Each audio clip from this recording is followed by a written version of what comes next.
And welcome to the CASAA update for the week of 1/11/2016. Um, Julie, would you like to start off?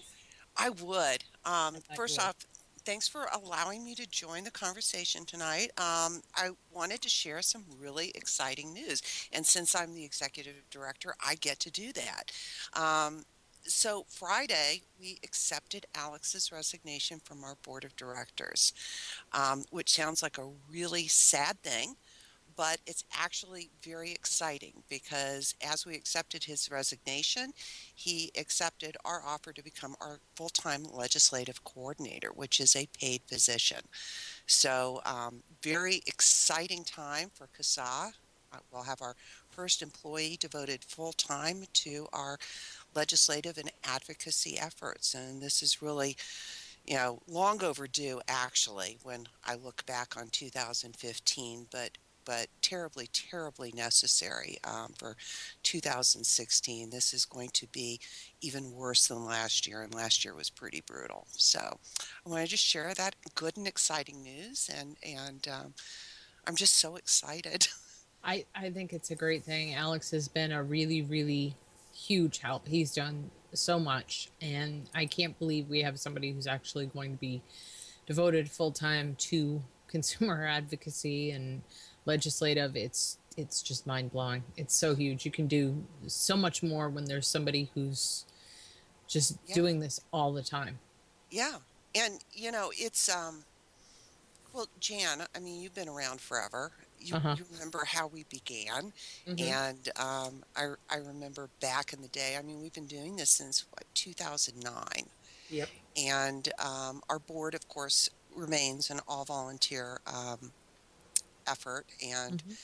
Alex is lonely as our only employee, although I am pretty much full time as Yeah. a volunteer, so he's not all alone. But when I think about our modest beginnings, this really is pretty extraordinary. I remember one meeting where we had a member meeting and we were talking about how we had, I don't know, like $14,000 in the bank, and Yeah.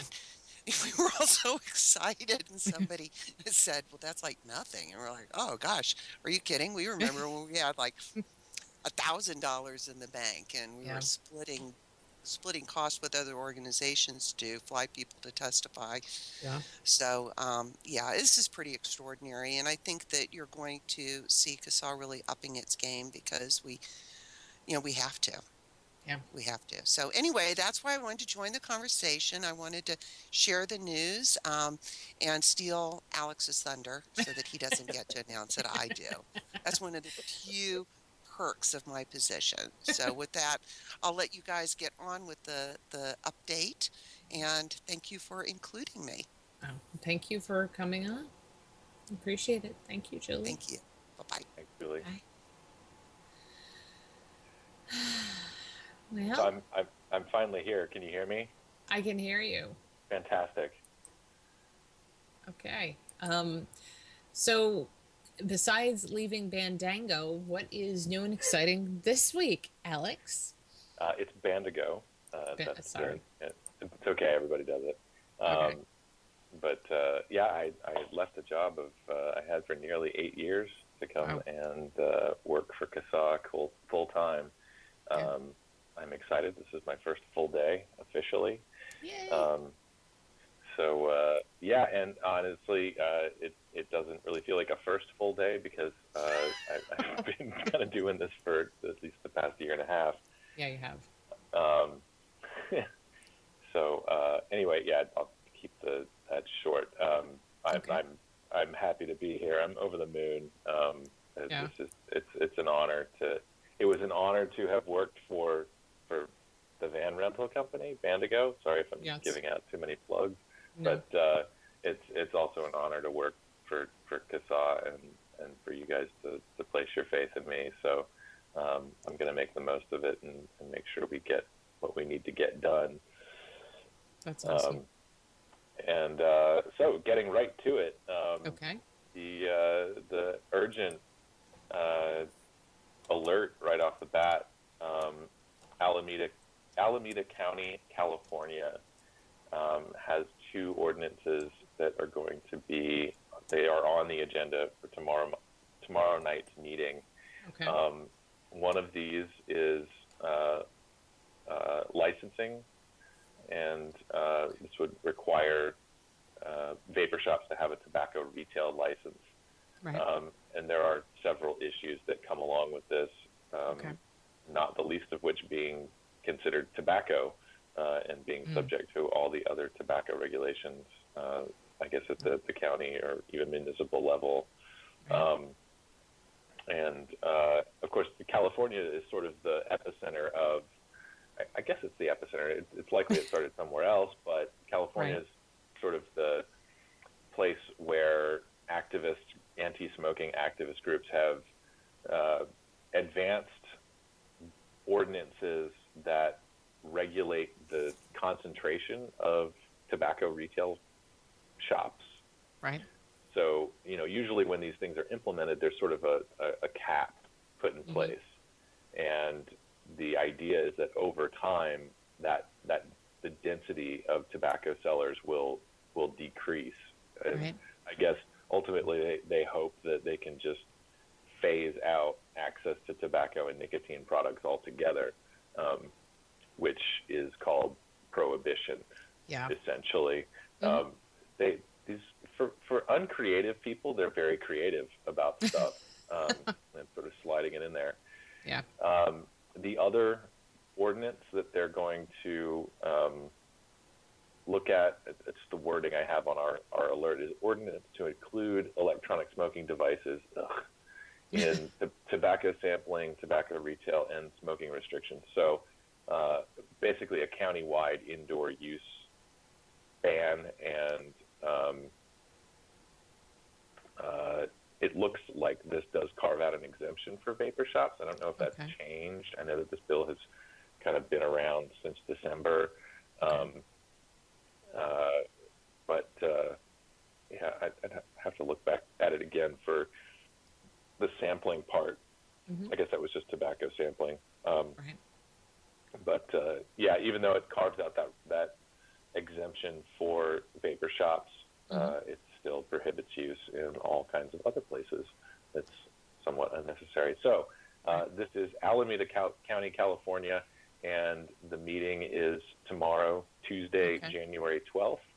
I guess it starts at 10:30 a.m., but this portion of the agenda doesn't actually start until 11 a.m. Okay. And just a quick point, we were contacted by a member of Supervisor Nate Miley's staff. Okay. So we actually have an Alameda County supervisor who wants people to come to this and oppose these ordinances. This is exceedingly rare. We rarely ever have any kind of lawmaker reach out to us and say, "Hey guys, send your friends." So if you live anywhere in Alameda County, I strongly urge you to get to this meeting, if for nothing else than to shake Supervisor Nate Miley's hand, because he sounds very supportive of vapor products and of course vapors. Right. And so yeah, that's pretty important. Yeah.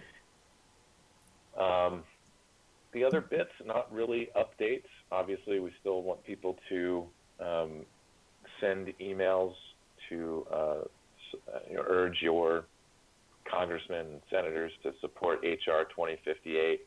Right. And a little note about this, somebody actually posted something up in our Facebook group, I guess over the weekend. Okay.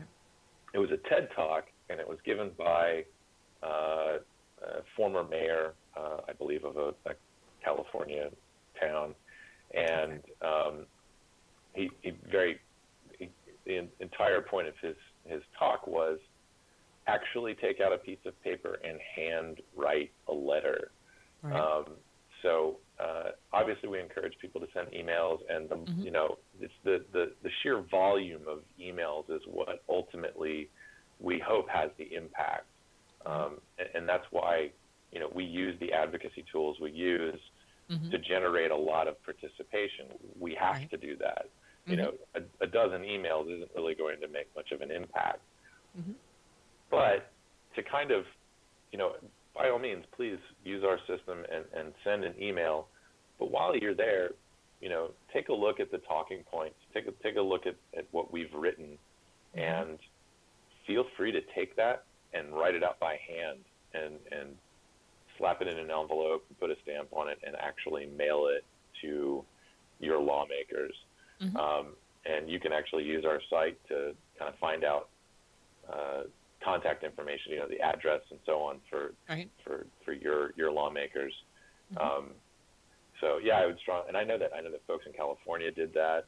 You know, for their state legislature, you had shops that were, you know, giving people, you know, pen and paper and having them write letters, and the shop would mail it in for them. So,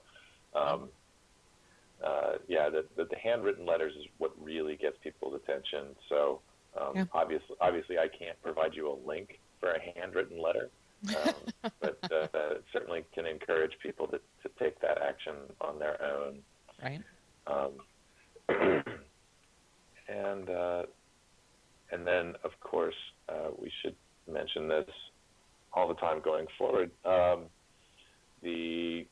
Send an email to your attorneys general, your attorney general, sharing Attorney General Tom Miller's statements on electronic cigarettes. These are just the first two things on our website. So just want to make sure we get that as a reminder. And then, since we are in 2016, just kind of started tracking things. We actually just got a new legislative tracking platform that I'm going to be sitting down and learning tonight. But over the weekend, before the weekend, actually, I got updates from our old tracking stuff, and I'm going to get to Hawaii. I promise I'm going to get to Hawaii. The Hawaii legislature starts in 9 days. I believe they start on the 20th. And there's over a dozen bills that were carried over from last session. And I think there's a fear that some of these will move very, very quickly. They've already kind of had a couple of hearings, so they may just kind of need one more. And some of the committees in Hawaii, it's like 2 or 3 people, so it's not very difficult for them to get something through. But the process is very strange, and this was something I ran into last year. So I am going to make a concerted effort. Now that I have all the time in the world, I'm going to make a concerted effort to try to stay on top of Hawaii this year. But New York is the other one. A lot of these are carried over from last year. But, you know, predictably, we're looking at, you know, companion bills to raise the age to purchase tobacco and e-cigarettes to 21. Those have been introduced. Let's see.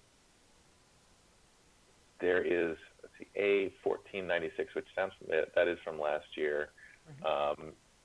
This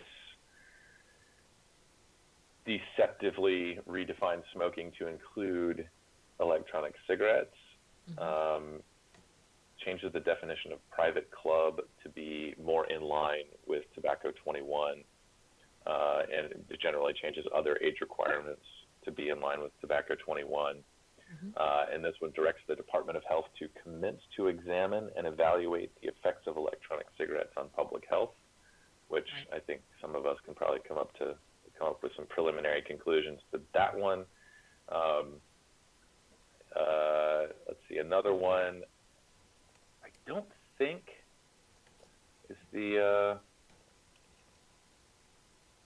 I don't know if the crazy all-out prohibition is back. Maybe they finally just gave up on that one. That one came back like 2 years in a row. No, it is. There is another one that's it's A635. This is this would prohibit the sales of bottled e-liquid, basically. The only vapor products you would be able to buy would be the pre-filled cartridges not intended to be opened by consumers.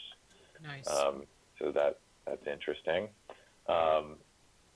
And of course, we have a tax bill. We have two tax bills. One is,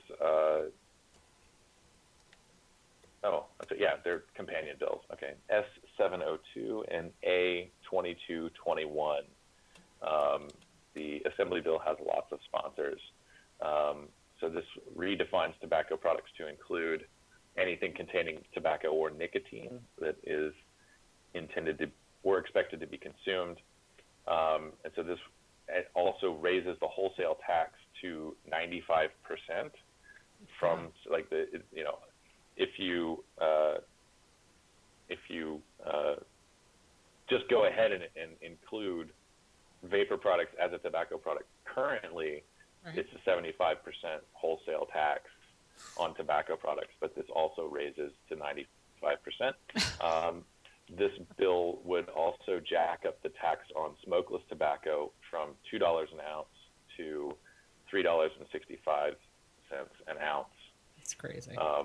So yeah, we've got anti-tobacco harm reduction all over this bill, or bills. Yeah. What else do we got? There's another, indoor use ban here. It's S2202, A5955.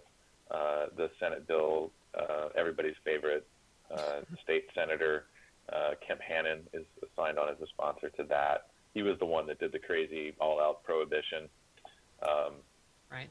So that's a predictable one, and then that would provide an exemption for retail stores. This is actually the same as the other two bills that I mentioned before, I think. No, same as I'm not going to read these numbers. It's all going to sound like soup. So the last one on my list here is another one to be conscious of. It's, again, companion bills, S5221 and A5164. This would prohibit retailers from selling electronic cigarettes for less than the listed price. So no more weekend blowout sales, no more happy hour, no coupons.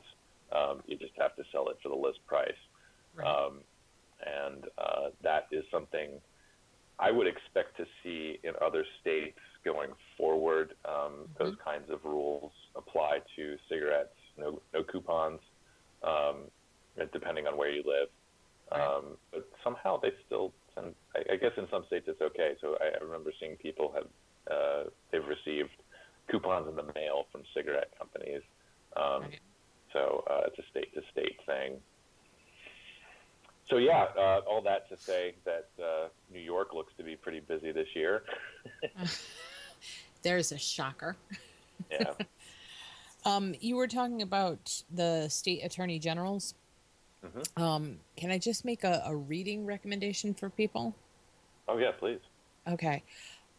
If you go to Google and type in Forbes, the house that tobacco built, you'll find out all about the history of the state attorney general's office and tobacco, which kind of leads into what they're doing now with e-cigarettes and tobacco harm reduction. There are other stories about that, but that's going to give you the background on how involved they are with tobacco and why, and what kind of money they make from it and what they do with it. It's a fairly interesting read. Yeah, I think I remember that. I just Googled this. I feel like I read this before, but yeah, this is all master settlement agreement, right? Yeah. It's very interesting. And of course, early on, I think, or last year, not early on, but I think last year there was. I don't know if the attorneys general actually believe that they can do this, but it seemed like they were trying to bring vapor companies into that settlement, which is they were just ridiculous. It's amazing. Yeah, you can't do that. So yeah, that's very good background. Yeah, I just thought it's an interesting read.